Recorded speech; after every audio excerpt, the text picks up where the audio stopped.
Yo, yo, yo, yo, yo. Welcome to another episode of the X-Factor Sportz Podcast, Season 3, Episode 11. We are one episode away from Season 3 finale next week. It's crazy. It's been a long, fun season. We've done episodes on the other side of the world, which is crazy. But we got to get through Episode 11, of course, before we get into that. So we got a great show tonight. We got football talk, we got NBA talk, and if you've seen the promotions for this week, the X-Factor Sportz Podcast saves the NBA All-Star Game. So before we get into all that, we got to get to that quick news, and it's all NCAA quick news, football and basketball. So let's start with the football. If you guys have been paying attention, yesterday, the College Football Playoff Committee approved unanimously a 12-team playoff. Something a lot of fans have been looking forward to, especially kids that go to universities that feel like their team should make the college football playoff. Obviously, the committee loves it because there's going to be more money generated, bigger games. Season's going to be a little bit longer, but I think for a playoff sake and for money generating sake, I think it's a good idea. So unanimous vote. So the way they're going to do it is it's going to be like March Madness style. So it's 12 teams, right? They're going to do the Power 5 teams, so the highest ranked teams in the Power 5, whether it be winning their conference championship or just being highly ranked at the end of the year when they do the final polls. Those teams get automatic bids. So that's kind of where the March Madness thing comes into play. And then the other 7 teams will get an at-large bid. So if we use this example for the last college football playoff we just saw, a team like Georgia, who was great all year for the last 2 years, rather, lose to Alabama in the SEC title game and they don't make the college playoff, they would be considered an at-large team because they only lost one game and it was at the end of the year. Florida State, I know they wish this was a year earlier that they put this in so they wouldn't have got the shaft, but they would be a team that would be an at-large bid as well, your Ohio States, things like that, right? And then you get the other at-large bids that are going to be what you would call a quote-unquote Cinderella team. So your Boise States or, the teams that are in lower conferences, but they're undefeated. Like they'll get a chance to go up against the SEC teams, the Big Ten teams, and see if they can play for a national championship. So how would this look? How is it going to look with 12 teams playing for a national championship? Or do we like the idea? Obviously, the money is going to be generating crazy, but aesthetically, on TV, optics, is it going to look good? You got football. Of course, for fanatics like myself, I love it because it's just there's going to be a true national champion, I think, that comes out of this. So, but the way they're going to break it down, I feel like they got to break it down like this. They have to do, if it's 12 teams, your first 4 teams get a bye. So the college football playoff, kind of like they did this year with the 4 teams, those top 4 teams don't play in that first round. And then the other 8 play in the quarterfinal. So in that quarterfinal, you get, 5 versus 12, you get 6, 11, 7, 10, 8, 9 seeds, right? So it might even get 12-5 upsets in football like we do in basketball. So I think that's how they do a quarterfinal. And then the winner of those games go to a semifinal against the 1 through 4s, right? Or my bad, that's your quarterfinal, and then it goes down to the final 4 teams after that. So the first round, 4 teams get a bye, and then after that, we break it down to the quarterfinal with the 8 teams. So how would that work with bowl games? Because we still got the New Year's 6 bowls, right? So for those who don't know what the New Year's 6 is, after New Year, those big bowl games that everybody sees when the Big Ten always plays against a Pac-12 team in the Rose Bowl, so on and so forth. So we got the Rose Bowl, we got the Peach Bowl, Cotton Bowl, Orange Bowl, you got Sugar Bowl, and Fiesta Bowl. So those are your 6 bowl games. So the way I think they would have to put those together is in the quarterfinal, when you got 8 teams left, you do 4 of those bowls. And then the winner goes to the semifinal and they do the last 2, and then the national championship. The cool thing about that is if you're a team that wins a national championship next year, you got the opportunity to win a Rose Bowl, a Cotton Bowl, and a national championship in the same season, which is crazy because they are college athletes who have never won a bowl game in their entire career. And these kids next year will be able to win 2 of them in a national championship. So that'll be interesting. And obviously they're going to rotate those New Year's 6 games every year in between quarterfinal and semifinal games. So it'll be interesting to see how they do that. But I'm excited to see how it all shakes out. These teams get an opportunity to win a national championship. No more excuses. You got to play the games. All these small schools saying they want to play these Alabamas and these Georgias. So we're going to see in these first rounds or the quarterfinals, you're going to make it. Congratulations, Boise State. Now you get to play Georgia and lose by 50 points. So everybody will get to see what it is. And there's no excuse now. So I like it. It'll be interesting to see how long it lasts, but I think it'll be good. They'll at least they probably signed a 10-year deal to do it, just like this first iteration of the college football playoff. So y'all let me know if y'all like that or not. Now we'll move to basketball for quick news. Purdue and UConn fall here in the last few days. Purdue fell over the weekend to Ohio State. And so on Monday, they were actually projected to be the number 1 overall seed. Even though they were the number 2 team in the country, they were projected to be the number 1 overall seed. But obviously losing Ohio State kind of knocked that out the way because come Monday morning, this past Monday, UConn was unanimously ranked number 1 in the country until last night.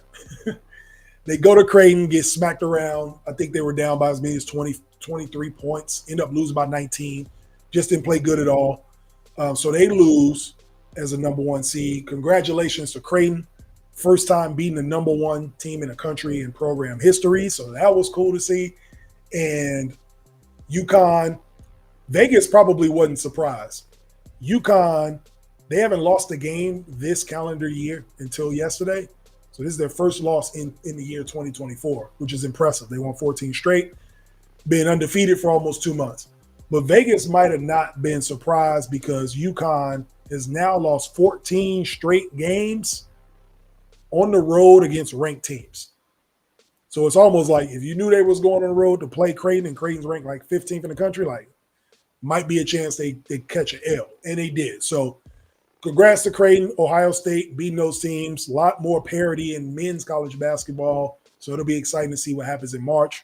I still think Purdue and UConn will be number 1 seeds in their respective regions, so it ain't a big deal. But there is a lot to say about it's not who you lose to, it's when you lose. And UConn losing now, I'm sure they kicking themselves like, damn, I wish we would have lost this game in December or not. I wish we would have lost to Creighton the first time instead of now because where they'll be positioned. But that's all good. So to stay with college basketball, we're going to move into Caitlin Clark. So we'll move into the ladies. Caitlin Clark, as you already know, we celebrated her being the all-time leading scorer in women's college basketball. She's got an opportunity to pass Pete Maravich as the all-time leading scorer in the Ncaa, men and women. Now, there have been some people before Pistol Pete and some women that played before Title IX, and their records have not been added to the NCAA record books. So we understand that. That's why this is an NCAA record. But Caitlin Clark has a chance to beat Pistol Pete's record. She is 99 points away from passing Pistol Pete with 4 games left, and she averages 30-some a game. So y'all do the math. She can probably get this done before the conference tournament, but the conference tournament points still count. So I think she will pass Pistol Pete. But the crazy part about Caitlin Clark, she actually has another year eligibility. She has a 5th year that she can play. She's going to graduate this year, but she still has another year of eligibility. So the question is, will Caitlin Clark stay or will she go? All right. And we got a bunch of different reasons why she can do both. Because think about it this way. If she was to stay, she could knock that record out the park. I don't think anybody will reach it if she comes back for another year. I know we talked about Juju Watkins, the amazing freshman out of USC. But if you give Caitlin Clark another year to pile on this record, and she's scoring like 1,000 points a year already, damn near, like that will put this record in another stratosphere. So if she stayed for that, obviously she is revered and loved already in Iowa. The NIL money is crazy. Next year she's making $800,000 already in NIL money, and next year she'll clear $1 million easy with NIL money, because she will be the star of college basketball if she stayed. And the highest paid WNBA player makes like $240,000 a year. So she can stay for the money, the guts and glory, all of the accolades. She would probably sweep all the awards and all that. Have a chance to win a national championship, although I don't think they mess with South Carolina. But we'll talk about that when we get closer to the Final Four. But all these things that she can do if she stays in Iowa. But on the flip side, the type of player that Caitlin Clark is, to go to the WNBA would not be about the money, obviously, because she can make more in college. It's about the level of competition she would play at. Somebody that plays at that level wants to play against the best. And so that's why I think she leaves. I think this is her last year. So I asked the question, will she stay or go? My answer is I think Caitlin Clark goes to the WNBA because of the mentality. When you are the best, or you are seen as the best, you want to compete against the best. I think she makes the leap to the WNBA. She'll be the number one overall pick. She'll get the endorsements anyway as a WNBA player. The way she's changed college basketball for women with the help of Angel Reese, with the help of Juju Watkins, the young freshman, with the help of the South Carolina team, all of those women there. So there are probably more stars this season in women's college basketball than there are men's college basketball, like individual stars, which is great. So she is a part of that movement. So I think she can carry that momentum to the WNBA anyway. And the NIL money isn't going to stop. Like, she's still going to be able to make commercials. So, but she'll be able to play against the best. And I think that's what drives players like Caitlin Clark. So you'll hear a lot of chatter about come back, one more year, should she stay? Even if they don't win a national championship, I think she leaves because she's got that hunger to play against the best. And I think that's what drives her. I think she's accomplished everything she set out to accomplish at the University of Iowa. So she'll ride this thing out and go to the next level. All right. When we come back, we are going to get into NFL free agency. It started yesterday, I think. So we're going to get into it. I got 5 players I want to talk about if they stay or leave their teams. And we're also going to talk about if they do leave their teams, where is the best fit for them? You don't want to miss this next segment. This is Jay Mondane of the X-Factor Sportz Podcast. We will be right back. Love sports and want to stay informed about the latest news and content? Then you've got to check out this podcast. The X-Factor Sportz Podcast is the ultimate source for your favorite sports news and analysis. This host covers all kinds of sports. You'll always be able to find something interesting to listen to. Plus, the podcast is highly entertaining and will keep you on the edge of your seat every time. So, don't wait any longer. Subscribe to the X-Factor Sportz Podcast today.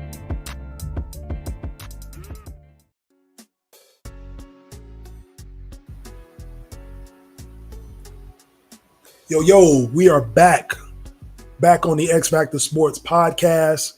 This is season 3, episode 11. I want to thank everybody for tuning in every week. We are live on Facebook, YouTube, TikTok, Twitter, and Instagram, and also Rumble. So you can subscribe there as well. If you don't have a YouTube account, you can always subscribe on Rumble to see these episodes live, or you can catch them later if you're not available to watch it every Wednesday night.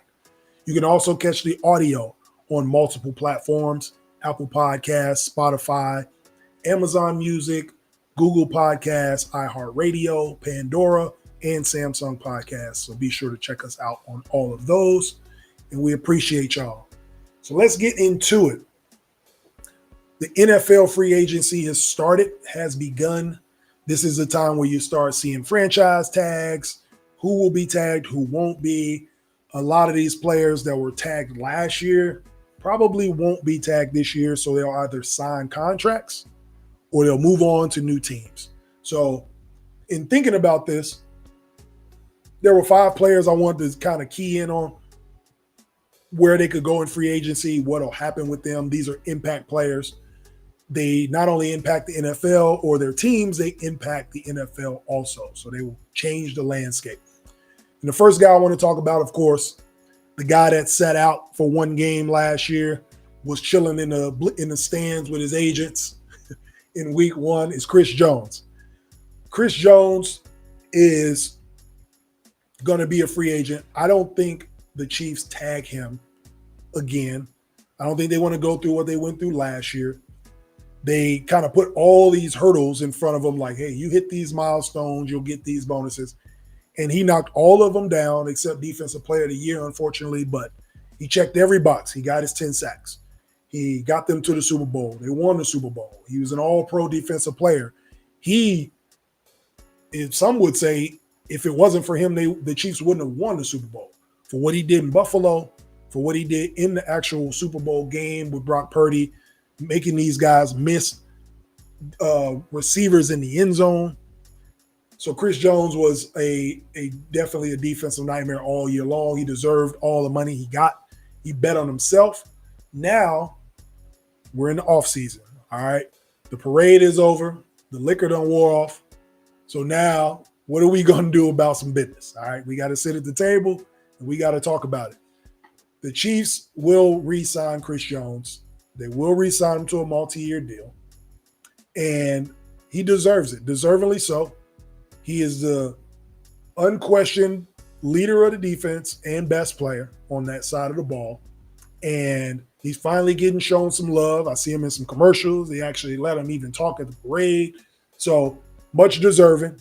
He bet on himself and he was successful. So I think he deserves the right to sit down at the table and talk multi-year deals. So hopefully they do that for him. And hopefully he stays a Chief. I'm sure Chiefs fans will love for him to stay. And also, I'm sure in the back of his mind is the situation with Tyreek Hill, right? Tyreek Hill was his teammate. Tyreek Hill won a Super Bowl with him. Tyreek Hill was an all-pro. And a couple $1 million was the difference between him staying in Kansas City and possibly winning 2 more rings and going to Miami. So I think if Chris Jones is as passionate about staying in Kansas City as he says he is, I think they get a deal done. Now, that doesn't mean you take a team-friendly deal. You get what you're worth. But they also have to understand that by keeping Chris Jones and giving him what he's worth, that's going to kind of shave a little off the top for some other players that may have to go. And that takes us to L'Jarius Sneed. L'Jarius Sneed may not be a Kansas City Chief after they get this Chris Jones deal done. I think they take care of him first and they see what's left with Sneed, but Sneed is a free agent and I think teams will want him bad, particularly the Philadelphia Eagles. But before we get into that, I'm going to back up and talk about why the Chiefs won't be able to keep him. Salary cap, obviously we understand how the money works in salary caps. You can only spend a certain amount of money. They're going to give that to Chris Jones. What L'Jarius Sneed is asking for, I don't think they're going to be able to give him. And I think the Chiefs will be okay with letting L'Jarius Sneed leave. They have a history with Andy Reid, a recent history of drafting young DBs, and they shine. They play well. You still got all-pro Trent McDuffie. You still got Justin Reed back there. Like, they have a good secondary. If you lose a caliber of a Chris Jones in that front seven, that's hard to recover. I think it's easier to recover from a L'Jarius Sneed leaving when you got McDuffie and those dudes in the back. So that's why I think, and you still got Bolden and Willie Gay and all these guys at the linebacker. So I think losing Sneed won't hurt as much as losing a Chris Jones would. So that's why I think L'Jarius Sneed goes elsewhere. Now, to Philly, I think Philly goes after him. They would be silly not to. You put him next to Big Play Slay on the other side with that cornerback. He's an all-pro corner as well. The type of year L'Jarius Sneed just had. in the AFC against those quarterbacks. You put him in the NFC against these guys. I think they do big things. I think that Philly is an organization that he can definitely thrive in. And then you also have, excuse me, you also have Vic Fangio, who is the defensive coordinator there. He loves having athletic, dominant cornerbacks. He was the Bears defensive coordinator back when we won the NFC North in 2018. And our defense was one of the best defenses in the league, Khalil Mack, all those dudes.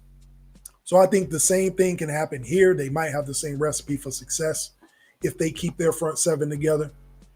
So I think Snead, they have the money to get him. They have the GM that's looking to win now. I think Nick Sirianni knows that he is on a, I won't say a hot seat, but it's warm. They got the seat warmers on. So in my car, I got 3 notches to the seat warmer. I think Nick Sirianni, he's on like 2. I think they pushed the button twice for him. So he's going to try to do whatever he can do to get back to a Super Bowl. And I think L'Jarius Sneed helps that defense tremendously. Young, athletic, great, on the cusp of being an all-pro. I think that's where he should be going. All right. Now we get to Kirk Cousins. I know, right? How do you have a podcast and you end up talking about Kirk Cousins? Well, Mr. Guaranteed Money, I swear, I think Kirk Cousins is an NBA player. When is the last time Kirk Cousins had a contract that was not fully guaranteed? All right. Because ever since he was at Washington, talking about you like that, all his contracts have been guaranteed. And even when he did it in Minnesota, he was like the first one to kind of plant his flag, like I'm getting all my money guaranteed in this contract. It was like 80-something million. So he did tear his ACL last year in week 8. And he will be 36 years old coming in the next season. So those are some things. I mean, in NFL terms, he is a little older because we got quarterbacks. This is a quarterback-heavy draft.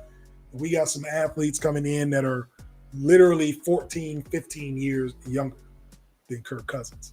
So that's the reality of the sport. But Kirk Cousins reminds me a lot of Alex Smith. He's not your great. He's not going to be great. He's not going to be bad. He's your stabilizing quarterback. So he stabilizes the franchise. He's not the franchise guy. He won't get you over the hump to a Super Bowl, but he can get you to the playoffs, right? I think that's what Kirk Cousins is. I think that's what his market will allow or justify. But now coming off a Achilles injury and being 36 years old, will Minnesota stay with him? I'm not sure. I'm not sure Minnesota wants to guarantee him money. But if he does not stay in Minnesota, I think the team for him to go to is the Atlanta Falcons. The reason you go there is because they are not sure on Desmond Ridder at all. They got a new coach, and I don't think they're in a position to get a quarterback in the draft. They might have to move some pieces and move up a little bit. I'm not sure if they can. So if Kirk Cousins is a free agent, I think you get him to play that Alex Smith role. The way Alex Smith did it for Mahomes in Kansas City, Kirk Cousins is the stabilizer, right? Desmond Ridder will play until Cousins is ready, week 7, week 8 of next season. And then Kirk Cousins moves in, stabilizes the franchise. You got a veteran quarterback who's won big games. He's played in big games, played in playoff games. You got an adult in the locker room. He's mature. He can handle the media. All those things. He's almost like Matt Ryan 2.0 when Matt Ryan was in Atlanta, right? You got a grown-up there. So I think they do that until they find their guy. I think that's the place for Kirk Cousins. I don't really see him anywhere else. Go down somewhere warm. You're still playing in a dome. You're in a weaker division. I think that makes sense for his health. And I think it makes sense from a football standpoint for the team. So I'm looking to see him go to the Atlanta Falcons if he doesn't stay in Minnesota. He's a steady guy, but he's not the guy. All right. So keeping it with quarterbacks, Russell Wilson. Where is Russ going to go? Oh, and I say that, he's not staying in Denver. So I don't know. Hopefully y'all wasn't thinking he was going to do that. No, he's not staying in Denver. They are about to pay this dude $37 million to leave. Like, seriously. They are about to take dead cap and just say, go ahead and go home, man. You and Sierra, go on. cruise the French Riviera, whatever, take y'all kids, take a little future with you, and just leave the facility because we don't want you here no more.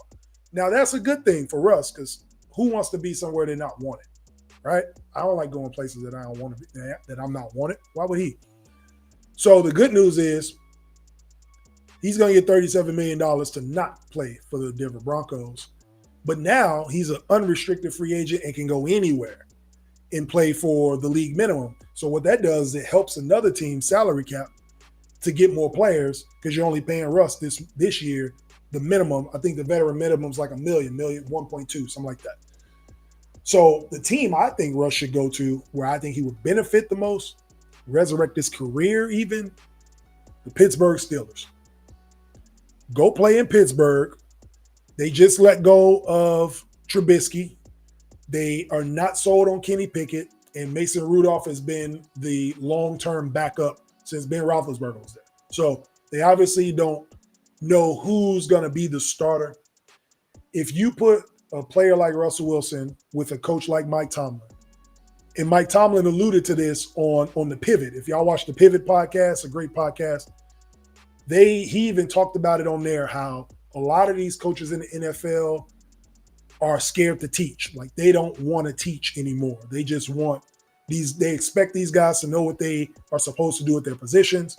They expect them to understand how to handle the media, the emotions of the game, the fundamentals, and they're not trying to teach. I don't know if that was a shot at Sean Payton or not, but he said very adamantly that he loves teaching the game of football. And just because Russ is about to be 37 years old next year, you're never too old to learn. And I think Russell Wilson can pull back. He's a competitor. He wants to win. I can see him and Mike Tomlin actually working really well together and coming into that environment and resurrecting his career and showing that he can still play. The Steelers have kind of a Seattle Seahawk type of mentality, the way the Legion of Boom was in there. They played tough, good running game, defense, played in the elements. I think Pittsburgh is very similar in a very similarly ran organization like Seattle is. So I think that's a good fit. Mike Tomlin is a veteran, stable coach, just like Pete Carroll was. So I think there'll be some familiarity there for Russ, which is what he needs at this time. And they don't got to pay him much. So you can go get more weapons for him, or you can shore up the defense for him, or you can get, you get an extra leg for TJ Watt so he doesn't get hurt again. Like, you got money to do all these things.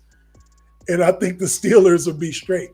So go get Russ, let him play in Pittsburgh. And you got to think about it this way. I don't want a Kenny Pickett or Mason Rudolph or a rookie quarterback in this division. You got to play against Joe Burrow twice. You got to play against the two-time MVP Lamar Jackson twice. You got to play against Deshaun Watson twice. Or they might get Joe Flacco off the couch again, win Most Improved, and get him off the couch and play against him twice. The point I'm making is you got veteran, good quarterbacks. This might be the best division in football in terms of quarterbacks and just records in general, the way they beat up on each other. Why not get a veteran, proven NFL champion quarterback, Super Bowl champion quarterback, to come into this division, stabilize your offense until you find the guy? I think Russ could be a good fit there. I think it works for both parties. Russ, you need to go ahead and give Pittsburgh a call. Let them know you're ready to come. You got $37 million in the bank from the Broncos anyway. So go ahead to Pittsburgh, man, and keep your career going and do something special over there in the AFC North, which would be crazy. There'll be 3.5 black quarterbacks over there in the AFC North. We're going to say Joe Burrow a half. But yeah, it's going to be all these black quarterbacks in the AFC North. So that'll be interesting to see if they get Russ over there. So we'll see what they do with that. Last but not least, Saquon Barkley. All right. Saquon Barkley, running back of the New York Giants.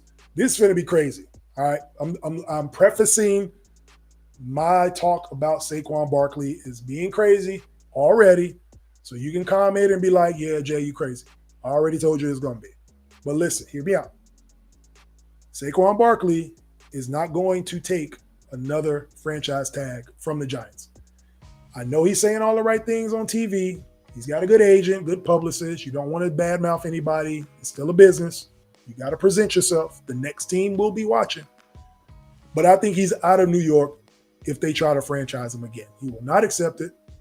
He's either going to sit or he wants to leave.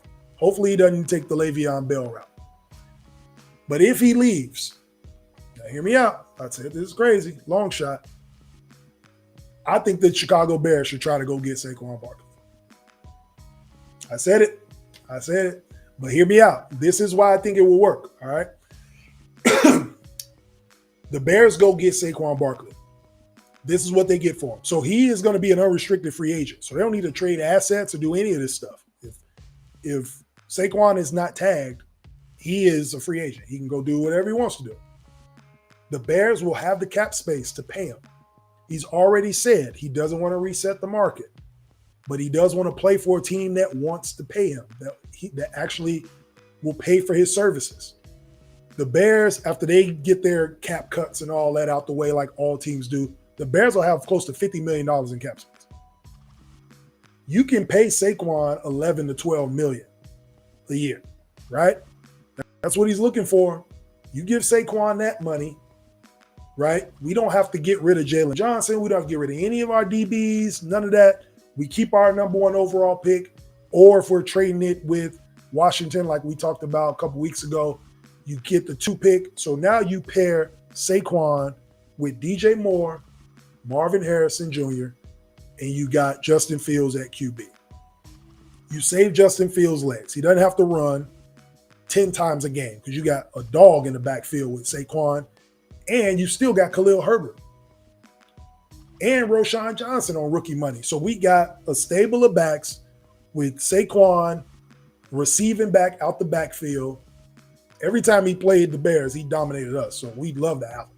So you got that. Even if he doesn't stay healthy, you still got Khalil Herbert and Roschon Johnson. You don't lose any of these pieces because he was a free agent, right? So you combine Saquon with Justin Fields, DJ Moore, and you go get that offensive tackle from Alabama with the 9th pick, because we still got the number 9 pick, J.C. Latham, with Marvin Harrison Jr., that new offensive coordinator, hey, he can draw whatever you want to draw up. And I think the Bears offense will be humming if they stay healthy. So the Bears, it's a long shot, but if you can, Virginia McClaskey, if you can hear me with that good ear, go out there and try to go get Saquon Barkley, and let's run. All right. We got the money. We got the picks. Ryan Poles, do your thing in the draft for another year. Go try to get Saquon. It might take something crazy for the Bears to get out of the doldrums. So let's make it happen. So that's what I think is going to happen right there. I think Saquon will be a free agent, and I think the Bears need to go after him and go get him to Chicago. All right. Y'all let me know what y'all think, though. Where are people going? They stand. And let me know how crazy these ideas are. I love talking about this type of stuff, like bringing it to you guys. So you let me know what you feel like or what you think. When we come back to the X-Factor Sportz Podcast, Season 3, Episode 11, we get into Bet That. All right, we got an NBA Bet That segment. We got 5 picks for tomorrow's games. The NBA is back off of break tomorrow. I'm going to tell you these 5 games, who wins, what spreads are, whatever we are on our parlay, and I'm going to tell you why. This is the X-Factor Sportz Podcast. We'll be right back.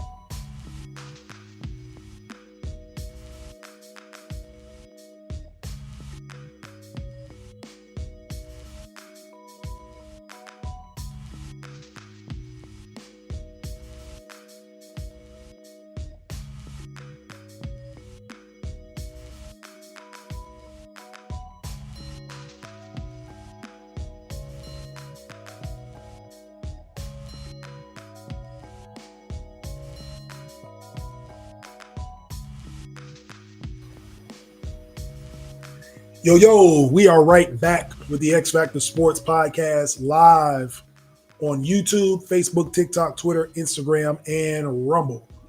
All right. Appreciate y'all for tuning in tonight. Every Wednesday night, 7 p.m., the X-Factor Sportz Podcast. You can check us out.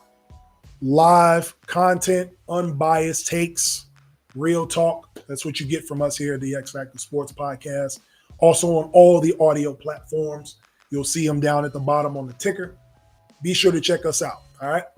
Now we're going to get into that segment y'all love so much. We call it Bet That. This is where we make 5 picks on any type of sport we want, and we tell you who we think is going to win and why. All right, so for tonight, we're doing a 5-pick parlay on NBA games starting tomorrow.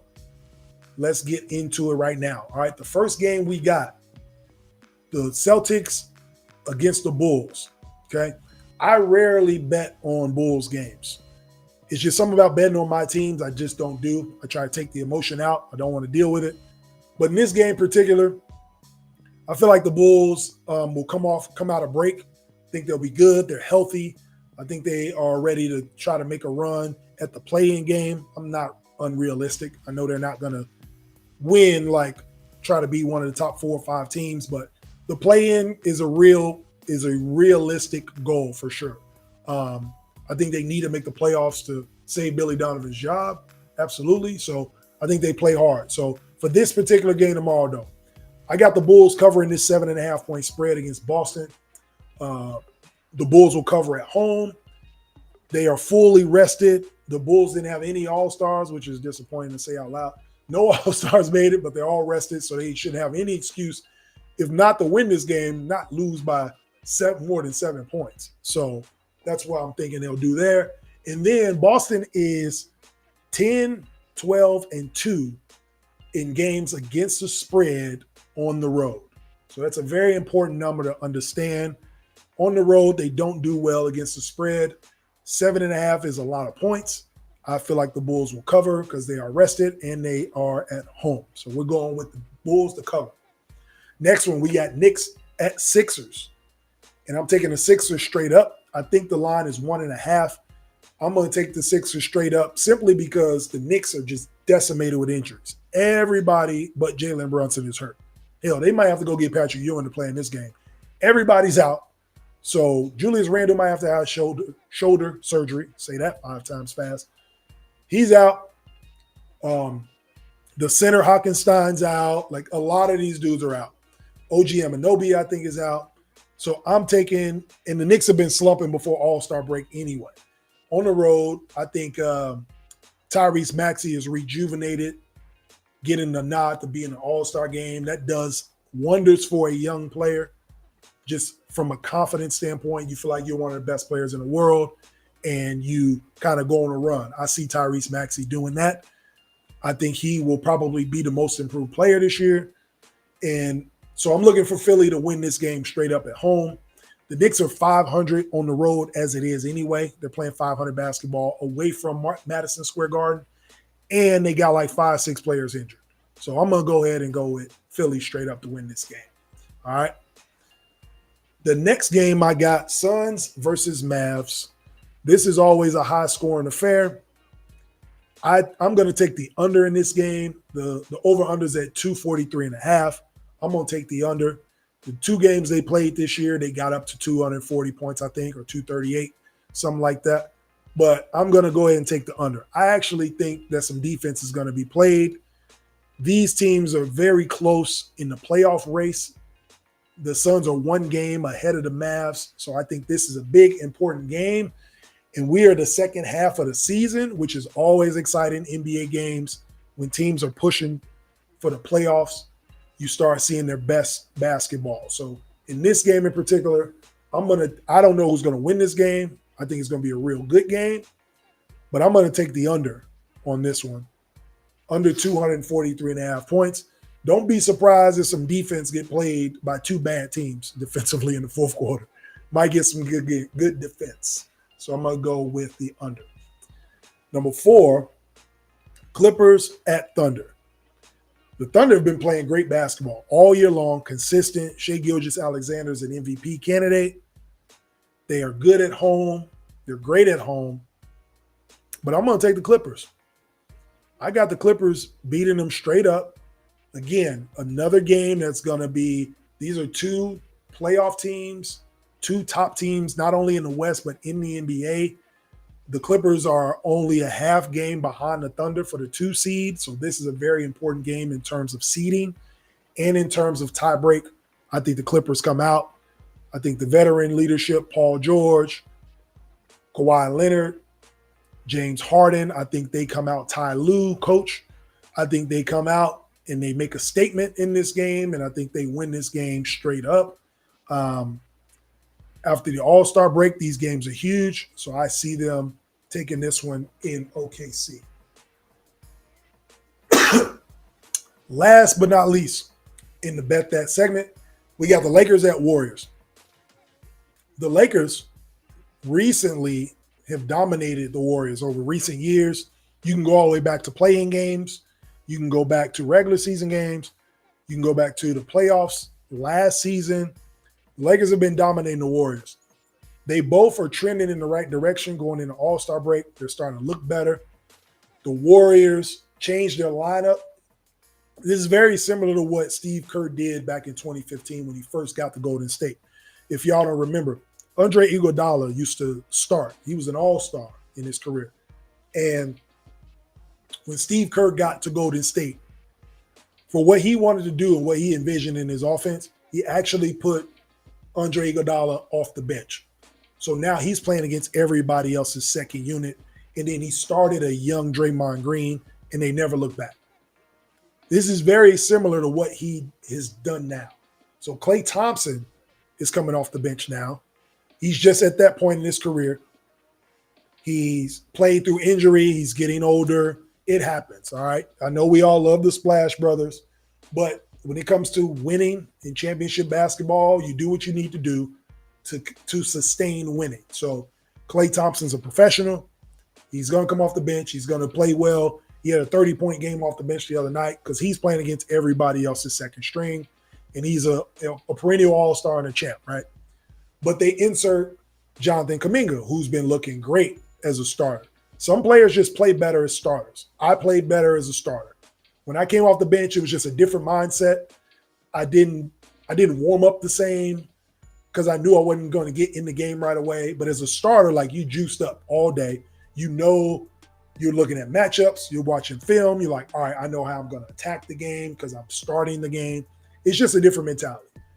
For a young, energetic player like Kuminga, I think it's done wonders for his confidence, one, because last year he was in trade talks. Now he's starting next to Steph Curry, averaging 20 a game. So it's going in the right direction. Same thing on the Lakers side. D'Angelo Russell was in trade talks. You can call him trade deadline D'Angelo Russell, whatever you want to call him. But he's been playing some good basketball as well. So he's woken up. So they're both trending in the right direction. But I feel like the Lakers will cover this spread, 4.5. I don't know who's going to win this game. This has playoff implications as well. But the reason I'm betting on these games is because they're intriguing matchups. These are teams that might see each other in the playoffs, and I want to kind of get some betting in there. And I have a feeling that I wouldn't be surprised if the Lakers just won the game outright, but I definitely think the game will be close, and the Lakers will cover 4.5. I don't think they lose by more than 4 points. So I'm going to give them that nod. And the reason that they have been, to circle back around, the reason that they have been able to dominate the Warriors in recent history, in recent years, is because of the size. They are way too big for the Golden State Warriors. The length. Anthony Davis is a problem. They have nobody that can guard Anthony Davis at all. So that's always been an issue, just the rebounding.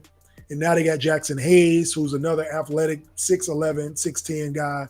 LeBron's always been a problem for the Warriors for the last decade. So it's just that matchup against the Warriors is always giving them problems if they're not making threes. So I feel like the Lakers got a shot to close this spread. All right. So that's what we got. We're going to post the Bet That segment. We're going to post the Bet That segment on social media so you guys can get a chance to look at it. You can like, share, subscribe it, make your picks when you see it. Let me know what you think. Give me some ideas for next week's Bet That segment or future segments moving forward. All right. When we come back, you do not want to miss this segment. This is the segment we've all been waiting for.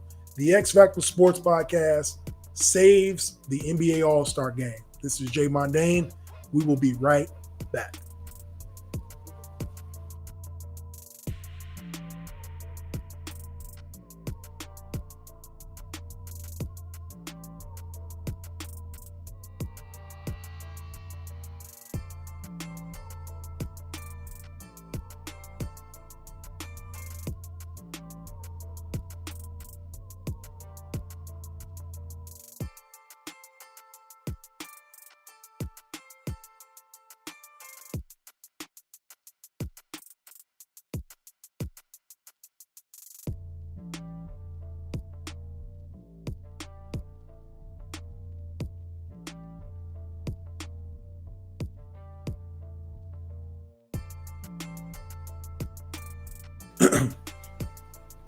Yo. Welcome back to Season 3, Episode 11 of the X-Factor Sportz Podcast. This is Jay Mondane. I want to thank everybody for tuning in tonight. Been having a lot of fun. This is a great show. I apologize for the coughs here and there, but like I was telling the TikTok viewers, if I would have did this show on Monday, it would have been all bad. So I'm finally getting over this little cough that I've been having. So we're going to finish rocking the show out. Now we are going to get into the segment y'all all been waiting for. The X-Factor Sportz Podcast saves the NBA All-Star Game. All right. So first of all, I was in Indianapolis this weekend. If you didn't pay attention, they always put on a great show. It's a long week, though, for the players. They got to do charity events. They got to do all different types of things before they get on the court and play basketball. So you can imagine by Sunday, they're just ready to go home. But they're still professionals. You got to compete. It's still an honor to go to the All-Star Game. All week I've been hearing everybody say, "Oh, but it's a break. Oh, this isn't. Why should we have to play hard?" These are players saying, "Oh man, everybody wants us to play hard. This is like a break for us." Okay, if the players are going to think like that the All-Star Game is just a break, we're going to take this away as an accolade then, right? So I don't want to hear anybody saying the 5-time All-Star, the 6-time All-Star, right? Because if it's just a break and you don't care about it, it shouldn't be considered an accolade when we talk about your game or when we talk about your resume or you're getting into the Hall of Fame. But if it's going to be considered an honor, then you got to treat it as such. And so I say all that to say this. Because of what is happening in these All-Star games, I've put together like 3 different ways I think that this game could be fixed. All right. Not fixed in a point shaving standpoint. I know we just did a betting segment. I'm talking about fix the game so we actually enjoy it. Now, to their credit, from a rating standpoint, the All-Star Game actually did better this year than last year. So I am no fool. I recognize that it is a business, and I recognize all the spectacle and everything that they put into the All-Star Game is for television, and it raises the viewership, which is great. A lot of that has to do with international players being in the All-Star Game, so you get people from all over the world watching. I got it. But as a basketball fanatic and a basketball player, we're going to fix this game so that the basketball fan actually enjoys watching the basketball game. All right? So this is what we got. So the first thing I would propose, we can pick one of these 3 options, all of these options, whatever you want. The first thing I say is, again, all these networks talking about they want their players to play harder. So what we need to do is give an incentive to these players to play basketball, right? So if you incentivize them, they get $1.2 million for the team that wins. So if the team wins, $1.2 million goes to the winning team. It's 12 players on the team. Everybody gets $100,000. So I think that is feasible. Everybody thinks the money won't move these players, but absolutely, any millionaire will tell you that they want to make more money. So $100 million, $100,000 is worth playing harder. So I think incentivizing them from a financial standpoint will get them to play a little bit harder and want to play more games or make them play harder in the game. So we can incentivize it with that. Winner gets $1.2 million, whichever team wins. The second option we can do is you separate these teams. We are big enough in the NBA that we have enough stars across the world where we can do a USA team versus a world team and have them play in an All-Star game. I think they'll play with a little more pride. The USA doesn't want to lose in front of the home fans. The foreigners want to play against the U.S., and it's not the Olympics, and they can play like that. I think that would be a great idea. They used to do it in the Rising Stars Challenge with the younger guys. It used to be USA versus the world. So that would be cool to see if you got Giannis, Embiid, Jokic, Luka, Shai Gilgeous-Alexander. Like, you got these guys playing against the KDs, the Anthony Davises, and Steph Currys. I think that would be great to see from a world standpoint, because if you're from another country, you're looking at these foreigners coming over, playing against the U.S. players in an exhibition game, best on best. The world, we kind of tally it up, who wins after the course of 5 years, who wins that series. I think that would be cool too. Now, the last one, I feel like this is the best one, personally. After writing all these out, I feel like this third one is the best one. So we always complain about defense in the All-Star games, right? The players don't play any defense. They scored 211 points. The East scored 211 points, which is a record this past All-Star game. So if we want to incorporate defense and them and the players actually playing hard, this is what I suggest. For all my college or for all my basketball players, college, high school, if you played semi-pro, wherever. Do y'all remember the 4-on-4 shell drill? So the shell drill used to be, I used to love this drill. I wasn't a big fan of practice, but when it came to like playing basketball and competing, this was by far my favorite drill. The 4-on-4 shell drill is basically what you do is this. There's like 3 teams of 4s. Half court setting. You play and we play a game to 5. Everything's ones. No 1s and 2s or 3s. It's just 1 point for any basket you make. If you score, you get to stay on the court. So you beat that first 4, another 4 will come on and you beat them. You play to 5. So you're alternating off the court. It's almost like king of the court, but 4-on-4. We used to call it a shell drill because we would practice on running our offense or defense. What I used to love about it is we used to flip that to you scored on defense. That was the best. So now the only way you can score is if you get stops or turnovers. You didn't get points for scoring baskets. You had to get 5 defensive stops to win the game. So the way you stay on the court is if you're one of the people on the 4 teams, if you're one of those teams, you get a stop. The loser has to come back, or the loser steps off, and another team comes on the court and they try to score on you. And you try to get stops. The NBA should implement that in the All-Star game. And this is how you do it. The last 2 minutes of every quarter, the only way you can score points is by getting defensive stops. Think about it. They're going to get to shoot threes, dunks, do all this stuff. But in winning time, this is at the end of every quarter, the last 2 minutes, the only way you can score a point, and everything's worth 1, is if you get a stop or the other team turns the ball over or you get a defensive rebound. So now it is imperative for you to play defense to score points. Otherwise, no points get put on the board.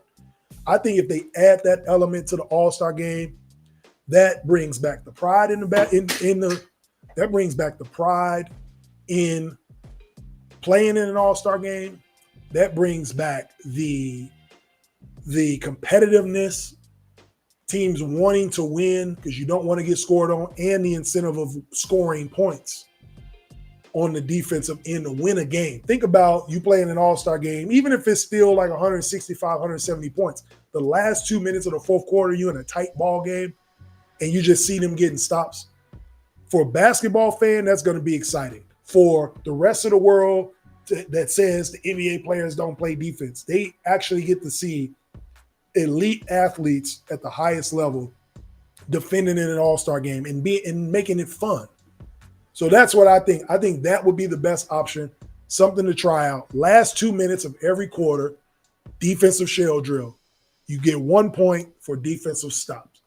So again, this has been a crazy episode, crazy ideas. Y'all let me know what y'all think. Should the teams get prize money, which was the first option, $1.2 million to the winning team, so that's $100,000 to each of the 12 players. The world versus the U.S. in All-Star games, just split them up. We got enough great players from across the world that could play against the U.S. All-Stars. Or in the last 2 minutes of every quarter, you got to get a defensive stop if you want to get a point. You guys let me know what you think about that. But if any of those were to happen, if the third one were to happen, I think that is how the X-Factor Sportz Podcast fixes the All-Star game. All right? So y'all let me know. When we come back, We're going to close this thing out with a 2-minute warning. I'm glad y'all tuned in. We are going to be out of here soon. You don't want to miss the last two. This is the X-Factor Sportz Podcast. We'll be right back.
Yo, welcome back to the X-Factor Sportz Podcast. Thank you guys for tuning in.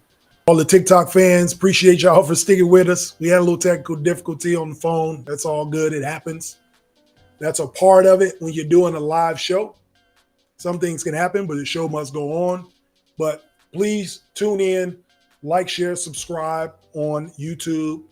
You can also watch the shows live on Facebook. If you follow the X-Factor Sportz Podcast on Facebook, you can always see the episodes from the past. Same on Twitter as well. So thank y'all for tuning in. And obviously the audio is on all of the platforms. So before we get out of here, we're going to talk about falling in love with the process. Okay? Do you enjoy the end results or do you enjoy the process more? Which type of person are you? What type of brain are you, right?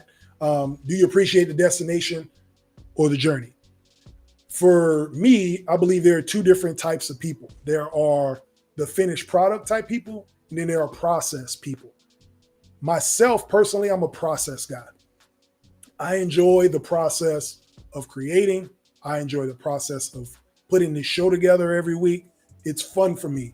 This is the easy part. Talking to y'all about sports, making these crazy takes and projections and all this stuff, this is easy.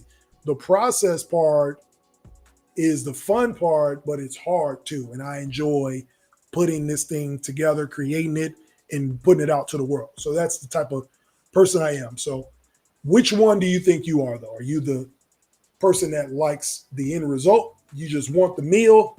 You don't want to worry about how it was made. You don't care about that. Just bring me the dish. Or do you actually... Are you interested in how everything is put together? I just enjoy watching things get built. A good friend of mine, shout out to my boy, Nick Bradley. We always talk about off-season stuff. He's a big fan of like watching these NFL shows where they talk about the GMs constructing the teams and kind of their thoughts in it. Me and him talk about that type of stuff all the time. We kind of geek out about it. Process people. We like to see what is being formed. So, and finding out the why, I enjoy the process of putting everything together. So it's just fun to see the end result in the end of it. For example, doing this show, season 3, we went to Thailand and episode 2 and 3, if you watched it, was on the other side of the world. Getting there, I enjoyed the process of everything from waking up early to get to the airport, even being in Chicago for a few days to celebrate Mom's 60th. Like flying from Chicago to Thailand was over 24 hours. Even with the layover in South Korea, the service we got on the flight, like all of those things, the process, the journey of getting to Thailand, I appreciate it so much because of where I came from. I didn't come from a place where people were traveling across the world. People were able to do their own podcasts. People are able to do some of the things and see some of the things I've seen. So enjoying the journey is huge for me and appreciating the process before I've gotten to where I am today. So the trip to Thailand is kind of a microcosm of, loving the journey, because I appreciated that trip so much more because of what it took to get there. And that's the thing about it. You know, I appreciate everything, like I said, from the flights to the meals to all that, spending time with Miss D, her family, everything. And the flight back was a joy. The journey of coming back home, I appreciated all of that. And so you got to ask yourself in life, do you appreciate the journey before you get to the destination? Can you look back and reflect on what you did to get to where you are, or prepping for the journey itself and excited to see where this journey takes you? That's something to think about in life. Just, we'll never be here again. So it's all a journey anyway at the end of the day. So why not just enjoy it and look forward to what's coming in the future and enjoy that process in between. From the X-Factor Sportz Podcast, this is Jay Mondane. I appreciate you guys for tuning in. Be sure to like, share, subscribe. We are back next week for the season finale. And the season finale is going to be on Thursday. We are doing it on leap year. All right. The only time probably in the history of the show you'll get it on a day that doesn't exist, only once every 4 years. February 29th, season finale of the X-Factor Sportz Podcast, season 3. You do not want to miss that. I appreciate y'all for tuning in. We will be back next Thursday. Peace.